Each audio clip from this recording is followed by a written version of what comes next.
Assalamu alaikum. Welcome back to Your Views on the News with me, Azhar Ali. Now, in the first half, we've been discussing about the death sentence that was handed out to Dilwar Hussain Saidi by the ICT, that's the International Crimes Tribunal in Bangladesh, to do with the war crimes that took place during 1971.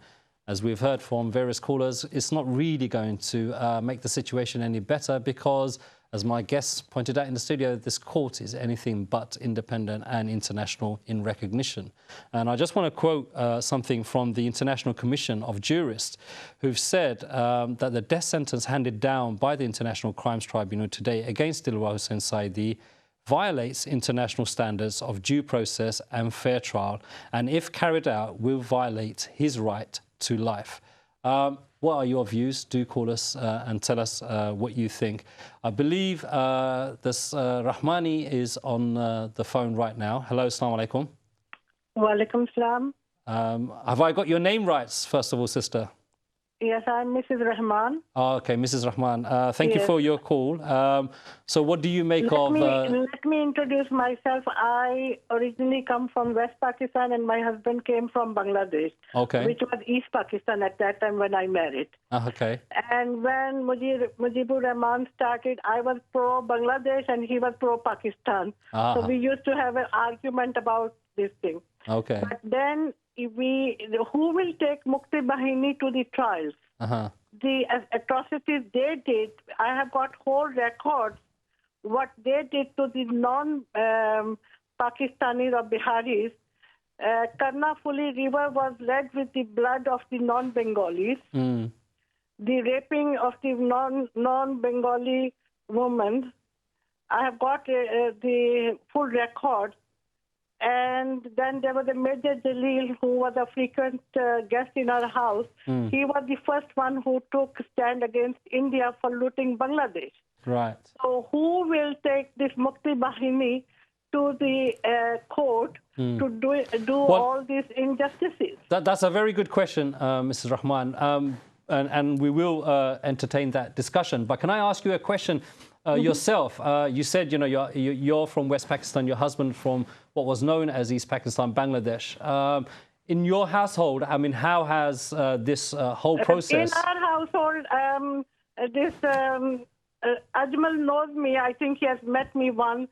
We were more on Muslim household. Okay. Not, I will defend Bengalis and he will defend Pakistan. No, Pakistan was created for Muslims, so it should be one. We can fight India if we have one state. Okay. So then I go regularly to Bangladesh. My in-laws are very good. So I meet people. I have met Biharis. I have met people. Okay, Mrs. Rahman, thank you for your views. And I really like the analogy of your household is very, very good. Let's go to Rayhan, who's calling from London. Assalamu alaikum. Okay, it's Abdul Hamid from London. Let's go to Abdul Hamid. Assalamu alaikum. Wa alaikum salam. How are you, Akhi?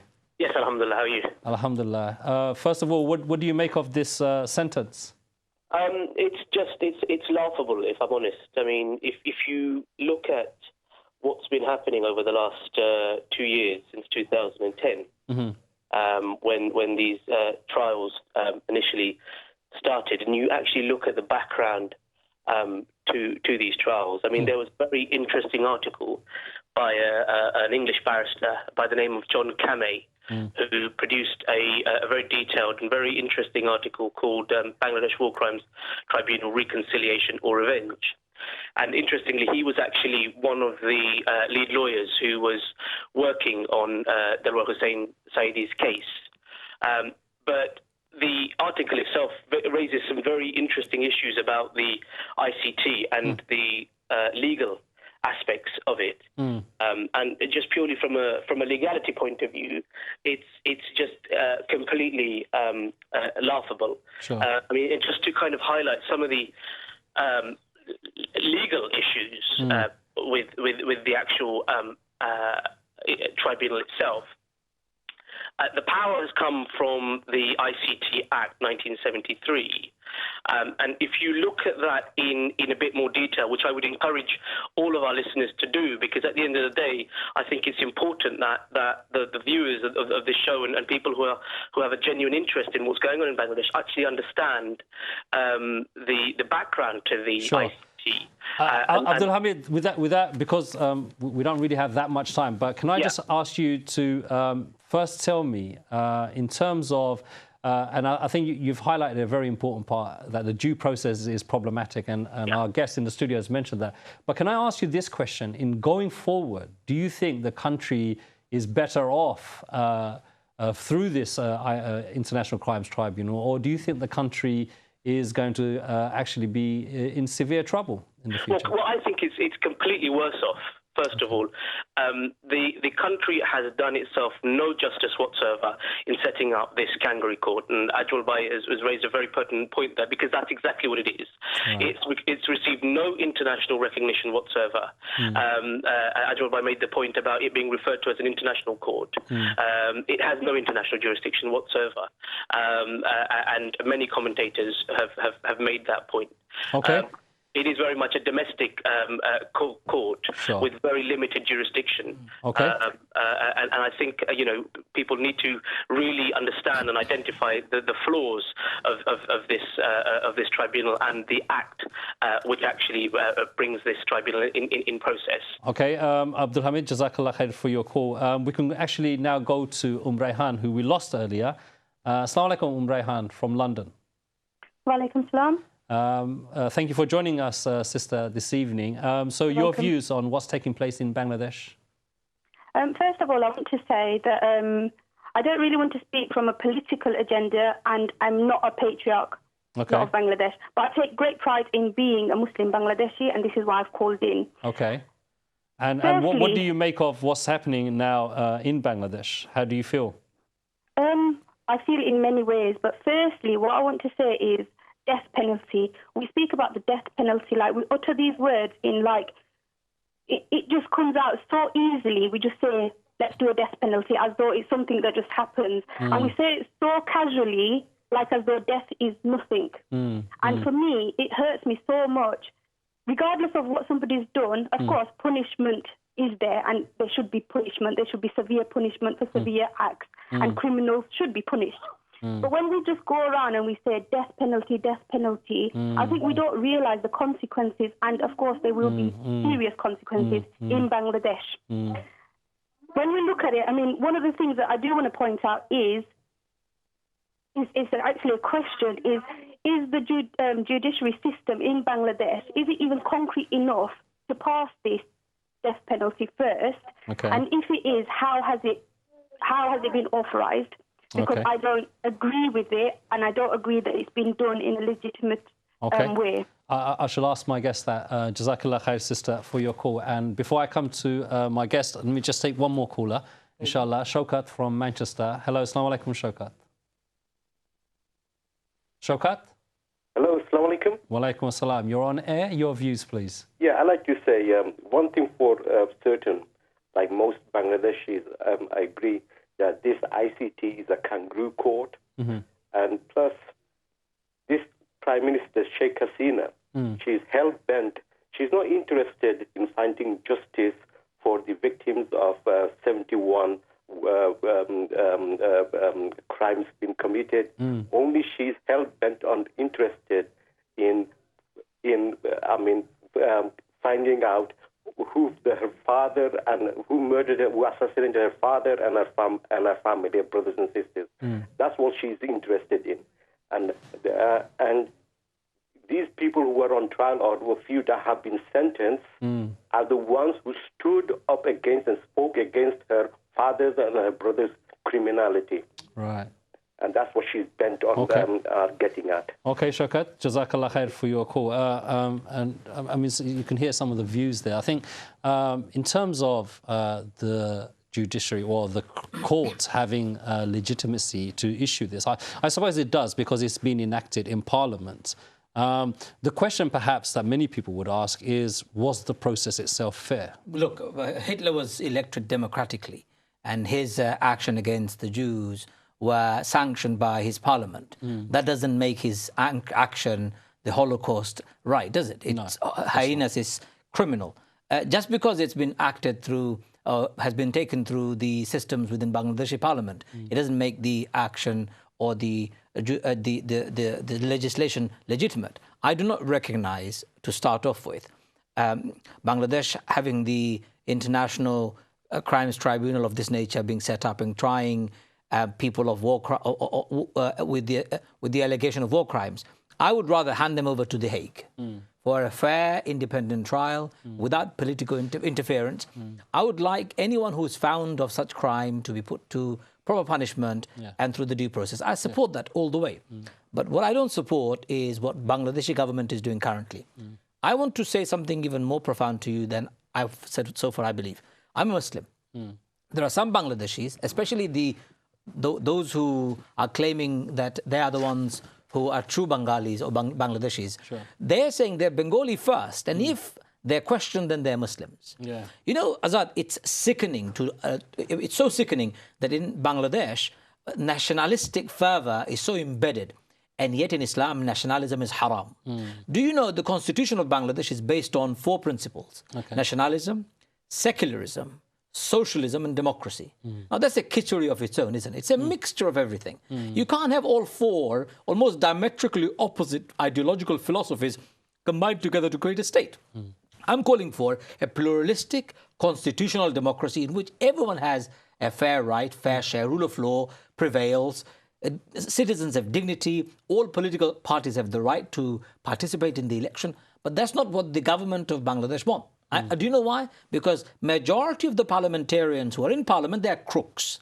Take it from me. They're criminals and crooks. They're lining their pockets with the wealth that they get from the Bangladeshi coffers. Listen, well, it does. And who is exposing them? Sure. Well, people like... Sure.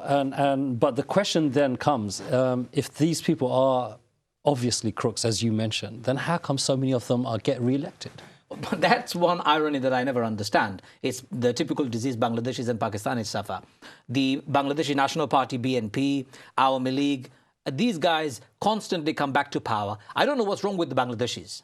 I want to tell Bangladeshis to wake up and smell the coffee. Is there brainless activity that gets these people elected? Don't vote for these criminals. Vote for people who are decent and good. That's another discussion. Sure. But look, Azad, just to put it into perspective, Bangladesh is worst off. Today, I've got loads of callers waiting. 60 and people have been before I killed. go there, I want to ask you one more question before I go to the callers, which did come up. A lot of people fear that the situation is going to get worse. Yes. In your estimation, how much worse can it get? Do you think it will perhaps get to the state of civil war? I've already predicted a civil war. And if today's situation isn't a civil war, what is? This is what's happening in Bangladesh. Police, Rapid Action Battalion, both of them are colluding with the government. They're going and shooting people randomly. As a result of which, 60 people, while protesting on the verdict, were killed. People who are religious, those who have a beard, those who are wearing visible-looking Islamic dresses are being targeted. I gave a khutbah in Jum'ah, as you said, 2 weeks ago. People have given me death threats as a result of that. Well, you've received death threats. I have received death threats by phone. Somebody called me up and said, you better watch out. I said, would you like my address? They think we're living in the back streets of Bangladesh. They can get away with this. Look, let's cut to the chase. This is the democracy. It's got freedom of expression. And we are Muslims. Every Muslim in this world, they have a moral and religious duty to stand and rise against Bangladeshi government and tell Bangladeshi government that they need to toe the line. What are we calling for? Free and fair trial. We're calling for pluralistic democracy in Bangladesh, and we're calling for handing over all the war criminals, including the members of Awami League who are war criminals, onto an independent tribunal, even if it's in Hague. Problem is, you're making too much sense, and I don't understand why we couldn't do that. Okay, let's go to our callers. I believe Ibrahim from Nigeria is on the line. Hello, assalamu alaikum. Islam from Nigeria. Assalamu alaikum. Assalamu alaikum. Okay, let's go to Birmingham. I believe there's a sister on the phone. Assalamu alaikum, sister. Hello, assalamu alaikum. Hello, assalamu alaikum. Wa alaikum salam. Sister, you're on air. Your views, please. Hi. I'd just like to say, as a Bangladeshi, right? I heard the news before I went to work this morning at 7 o'clock. Right. Obviously, it was on the TV. It was actually on the newspaper, which my husband had read to me. And since then, I've actually sort of like, I don't know, it's just that I feel really scared because for a person to be handed the death sentence when I know that person could be innocent or is innocent, because I've grown up my whole life listening to this person. We've spent our whole lives, my whole family, my dad, my mom, everyone. We spent sort of like, 30, 40 years just listening to the person, making thousands of people convert to Muslim. I personally know people who have become Muslim just because of listening to this person's lecture. And for a person who I know is innocent to be sentenced to death like that, it is just horrendous. And another point I'd like to make is, the Shabaks in Bangladesh, right? Sure. Are they running Bangladesh or is it the government?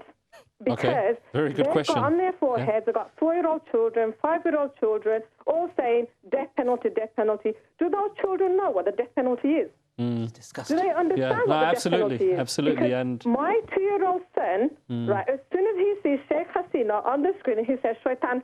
So you tell me, where has he got that from? Yeah, so if he got that from me, where are those 4-year-old children and 5-year-old children getting that from? Well, there's a lot of radicalization taking place, definitely. It is a lot of radicalization. I'm sorry, but I do not believe in the political system in Bangladesh because it's corrupt. Sure. The whole system is corrupt. Sure. Okay, thank you, sister. The law system in Bangladesh is corrupt. Okay, thank you, sister, for your views. Let's take next caller, Zilur Rahman from London. Assalamu alaikum. Hello, assalamu alaikum. Hello, walaikum salam. You're on air, brother. Your views. Yeah, I just wanted to say what a sad day is for all Muslims. My father's passed away, rahimahullah, and I remember growing up listening to his lectures, and I don't think there's a single Bengali Muslim family's household who haven't benefited from listening to his lectures. I just wanted to know what your views are in terms of what Muslims here, predominantly Bangladeshi Muslims, can do to help, and whether you think we should perhaps start boycotting channels like Channel S that are really affiliated with the Awami League, and your views on this, inshallah. Okay, Jazakallah khair. I'll definitely be asking some of those questions or all of them to our guest. Let's go to Mr. Shah, who's on the phone. Hello, assalamu alaikum. Mr. Shah, assalamu alaikum. Assalamu alaikum. Mr. Shah from Glasgow, assalamu alaikum. Hello, assalamu alaikum rahmatullah. Wa alaikum assalam. You're on air. Your views, please. Yeah. Yep. If you put your television volume down and tell me your views, please. Yes, brother. I'm listening, brother. Yes. I'm from Glasgow. I know Maulana Saidi. He's a great scholar, great alim. Yes.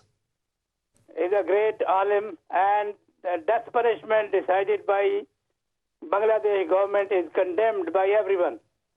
And all Muslims should condemn it, and the human rights organizations should come forward, and everyone who has faith in his heart should come forward and condemn this act of this, kangaroo courts, which are illegal. Okay. So that's what I wanted to say, and I appreciate everyone who comes forward and condemns this nonsense, punishment. Thank you, Mr. Shah, for coming on air and airing your views. Okay, let's take one more caller before I do go back to my studio guest. I believe Muhammad from East London is online. Assalamu alaikum, Muhammad. Hello, assalamu alaikum. Wa alaikum assalam. You're on air. Your views, please. Yes, thank you very much for receiving my call. Can I speak to Mr. Masroor, please? Yes, you're speaking to him. Carry on. As we saw in TV, that the situation in Bangladesh at the moment, if the order and the justice are on the right road, then why the people are in trouble, and why the police killing people like bird, all the Muslim people. this is basically the direct attack on Muslim people in our country. And one more thing I'd like to know from the Masroor Bhai, I'm trying to contact with you since last 6 months by on internet. I look in your address or Facebook or in your own website. Okay, Muhammad, I'm gonna cut you in now because we've literally got minutes left, and I want to give my guest an opportunity. Jazakallah khair for calling, an opportunity to respond to some of these things. And I think the key point is really, what should people do? Very simple. Write to your MP in this country. So if wherever you live, identify who your MP is, and ask your MP to sign an early day motion in the Parliament for a debate as well as clear condemnation of what's going on. Secondly, write to our Foreign Secretary to put pressure on Bangladeshi government to do justice, not break international law. The third thing, and I'm going to be very controversial, hopefully not Ofcom controversial. No, of course not. No, any person who supports political maneuvering of judicial process, I believe they're also participating in injustice. And I think we should start naming and shaming some of those people and boycotting their businesses. Okay. So we need to identify those people who are behind it all and those who are orchestrating this callous act in Bangladesh and destroying Bangladesh's future. And finally, Azad, from the bottom of my heart, I would say Bangladesh is a Muslim country. Yeah. Its future is directly related to Islam. When I say Muslim country in Islam, we don't mean excluding the Hindus and people of other faith. I've just come back from Bangladesh. I visited Rohingya people. I've visited the mountain people, people who are not Muslims. I have no problem with that. I think they are part of Bangladesh. But what we're seeing right now is a rise in secular fundamentalism in Bangladesh. Nationalistic fervor destroying the ethos of Bangladesh. These secular fundamentalists, they hate Islam and Allah. One of them in his blog, he said, bring Allah, if he comes down, we'll hang him too. Now, this is the type of nasty things we're getting from Bangladeshi people, and it's not all their fault.